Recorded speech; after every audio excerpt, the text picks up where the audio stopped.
Olá pessoal, eu sou Pedro Brandão, professor de língua portuguesa formado pela PUC do Rio de Janeiro. Começa agora mais uma videoaula do nosso canal Português Papo Cabeça. Em primeiro lugar, inscreva-se no nosso canal para não perder nenhuma das nossas próximas videoaulas e ative o sininho para receber todas as notificações.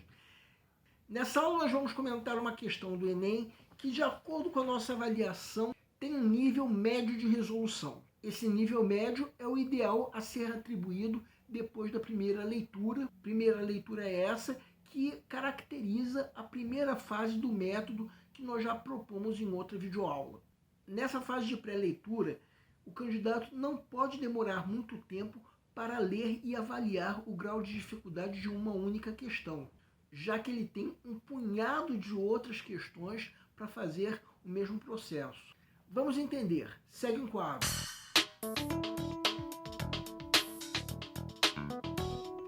Enem 2021. Os linguistas têm notado a expansão do tratamento informal.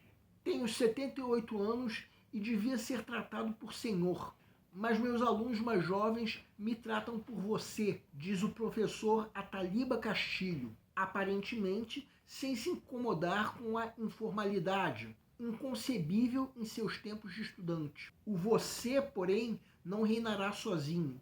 O tu predomina em Porto Alegre e convive com o você no Rio de Janeiro e em Recife, enquanto você é o tratamento predominante em São Paulo, Curitiba, Belo Horizonte e Salvador. O tu já era mais próximo e menos formal que você nas quase 500 cartas do acervo online de uma instituição universitária, quase todas de poetas, políticos e outras personalidades do final do século XIX e início do XX.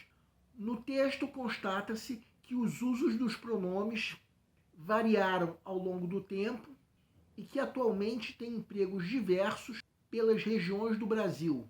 Esse processo revela que a escolha do você e do tu está condicionada à idade da pessoa que usa o pronome. B, a possibilidade de se usar tanto tu quanto você caracteriza a diversidade da língua. C, o pronome tu tem sido empregado em situações informais por todo o país. D, a ocorrência simultânea de tu e de você evidencia a inexistência da distinção entre níveis de formalidade.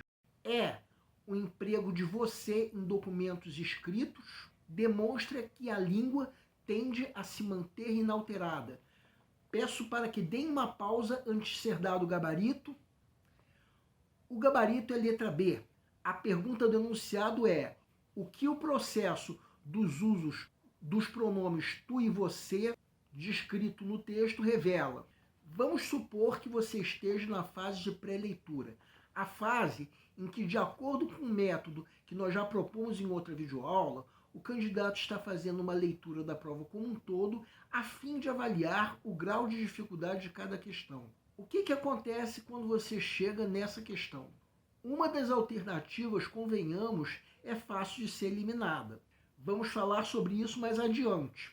Só que as outras 4 alternativas são suspeitas. Embora dê para se notar que uma leitura mais atenta e cuidadosa conduzirá ao gabarito. Então, como que nós estamos na fase de pré-leitura, nós atribuímos um nível médio de resolução.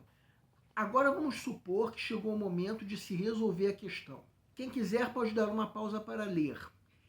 O que o texto revela é que, em diversas ocasiões regionais e contextuais, os usos dos pronomes tu e você podem ter uma certa predominância. Ou seja, ocorrem em diversas ocasiões dependendo da região e do contexto. Isso remete à ideia de diversidade da nossa língua, como dito na alternativa B, gabarito da questão. Das alternativas incorretas, a mais fácil de ser eliminada por ser absurda é a alternativa E, que comete o erro da contradição, que consiste na geração de ideias que estão em desacordo com o texto. As outras 3 alternativas cometem o erro da extrapolação, que é a geração de ideias que estão ausentes no texto. Vejam a alternativa E, que eu diria que é a única que dá para ser eliminada na fase de pré-leitura. Uma alternativa absurda. A começar que se falar em tendência da língua de se manter inalterada é completamente contraditório em relação ao texto. Porque o que o texto mais fala é sobre variação da língua, no caso, relativa ao uso dos pronomes tu e você. Além do mais, a única referência do texto a documentos escritos é essa que está em negrito agora.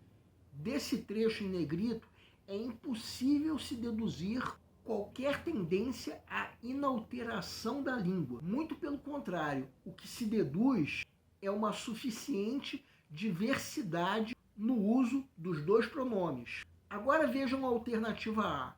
Onde é que está no texto essa ideia de que a escolha dos pronomes está condicionada à idade de quem fala?